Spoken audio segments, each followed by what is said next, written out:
This is Realme 11 Pro Plus, and today I would like to show how you can scan a document into a PDF file on this device. So you will need to launch the Google Drive app that should be pre-installed on your phone. It comes with the system itself, but unless you have manually uninstalled it earlier. If that is true in your case, you will need to, just download it from the Google Play Store for free.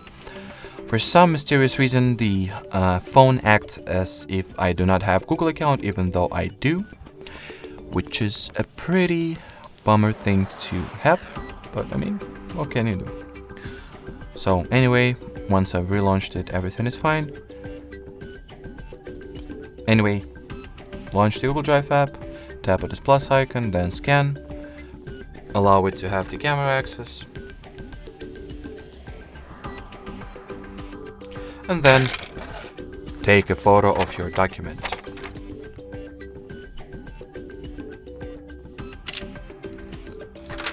Now we will continue, and the following interface allows you to edit your scan. So you can change its color scheme, frame the original photo to decide what part of it you would like to be included into the final result. Then save it, give Google Drive a few seconds to upload the file. And here you have it. So that will be it for this video. Thanks for watching, and bye bye.